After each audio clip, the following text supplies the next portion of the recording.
Okay guys, I thought I'd give you a quick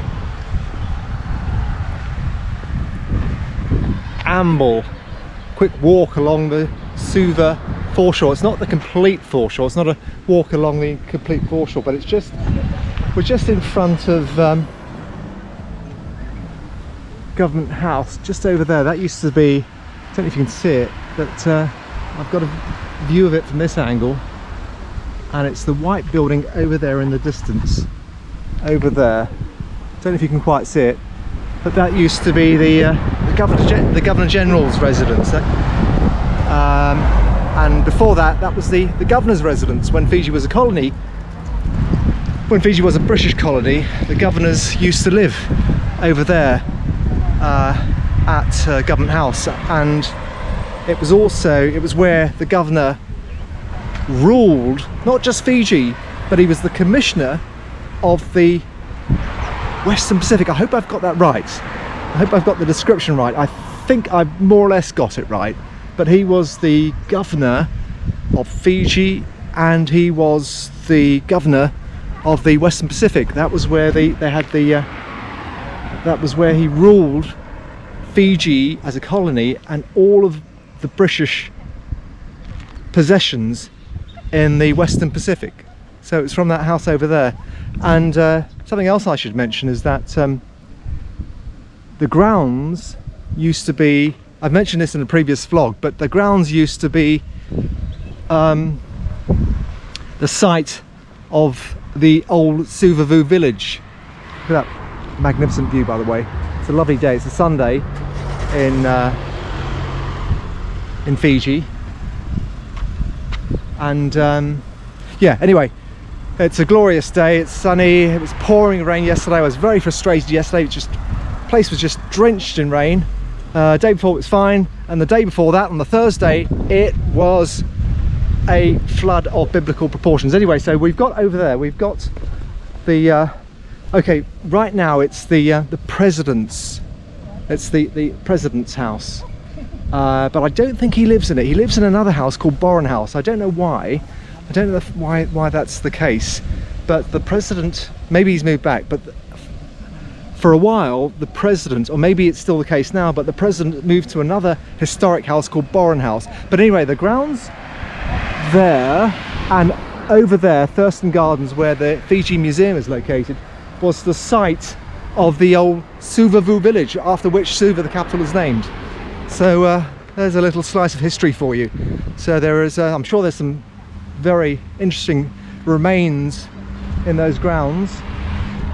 If they had an archaeological dig, they'd probably discover something really exciting, like old pots and, oh, you know, old Fijian war clubs, what have you. But they haven't bothered digging, and it's probably been landscaped to the extent that there is nothing left to recover from the ground. But anyway, there you have it. That's the house. That's Government House and the grounds of Government House. It's a beautiful, stately building built in 1921, and there was a story. And these gentlemen are having a little get together. How are you? Okay. Okay. Anyway, it was built in 1921, but there's a story behind it, and I'll probably vlog about it at some point. But the previous Government House was burnt down. It was hit by lightning at an auspicious moment in Fiji's history, when it deported this Indian guy called the Sadhu, and the Sadhu was campaigning for the rights of Fijians of Indian origin back in the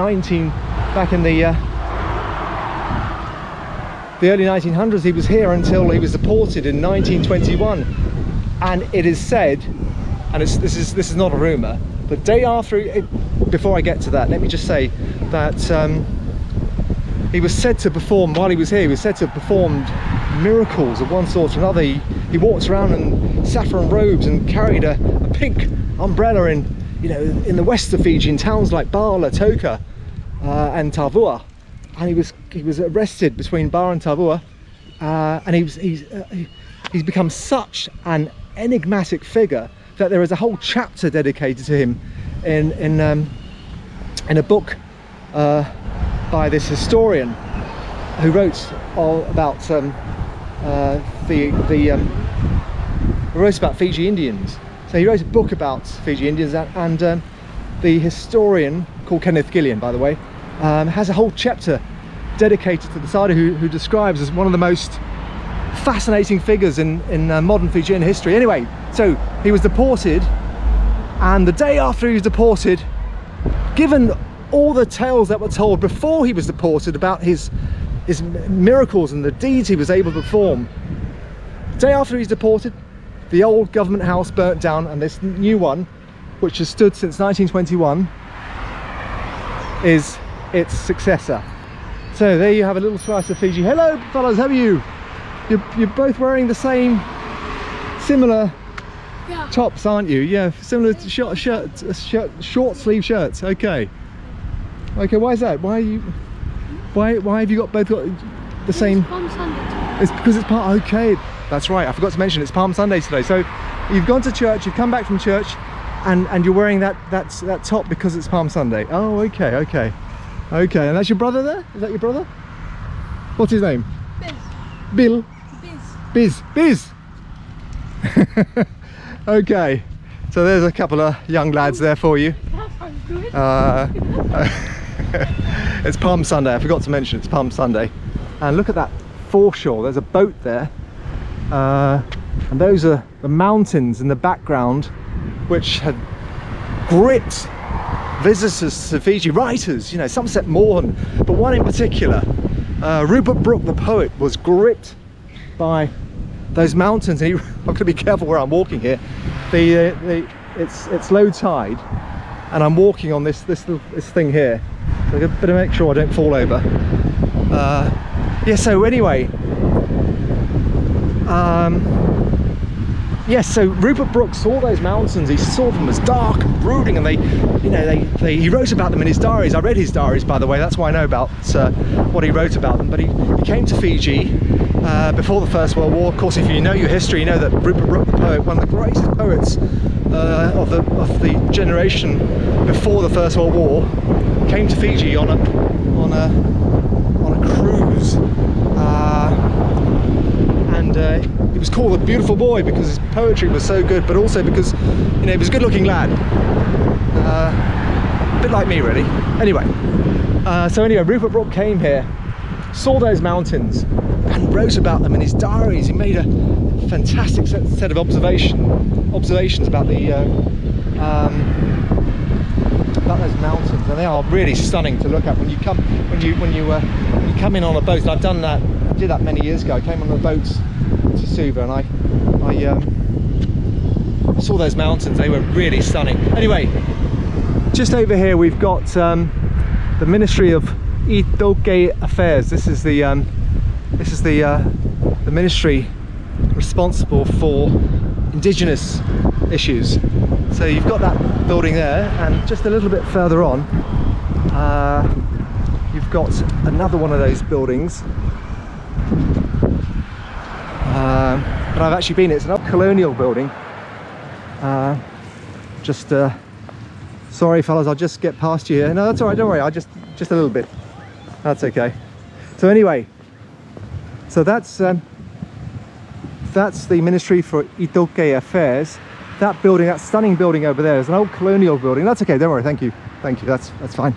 That stunning building there is another part. It's an old colonial relic that's part of the sorry, that's okay, don't worry. You don't mind if I just walk over your food, do you? You don't mind, do you? Okay, thank you.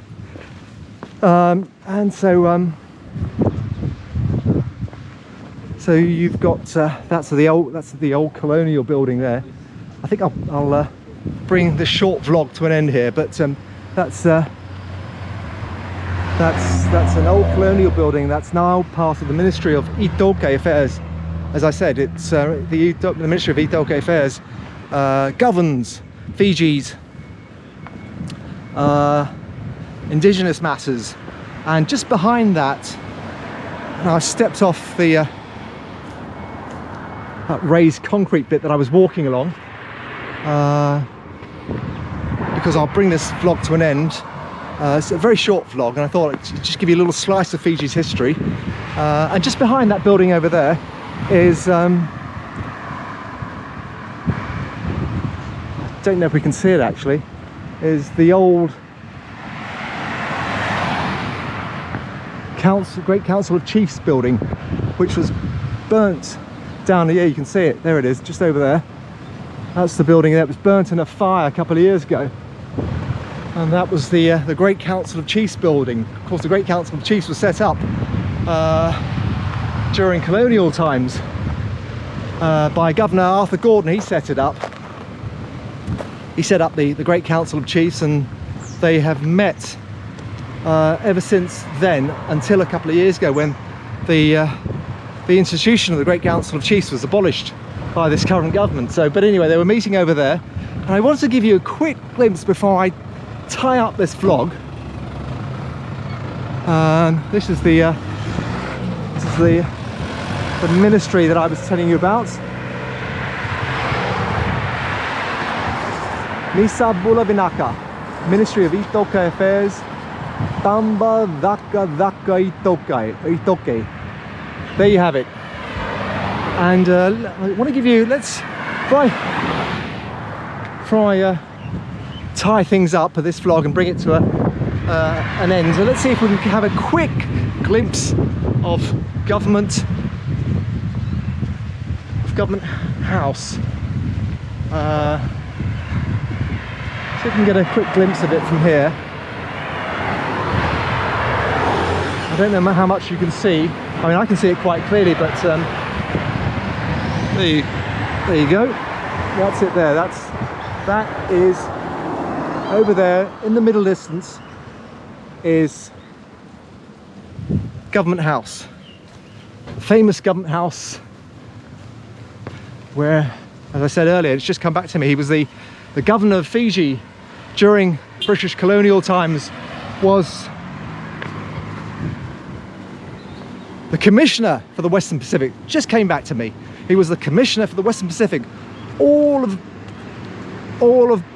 the British Empire that was comprised of the Western Pacific, all the colonies, all the little tiny islands and the bigger islands like Fiji, everything, even those sort of condominiums where Britain and France had joint rule over I think it was New Hebrides.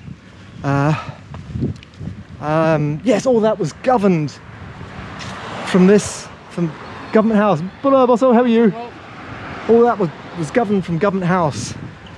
And in one of my future vlogs, I will narrate the story of the Sadhu, the man who campaigned for equality amongst all the races of Fiji.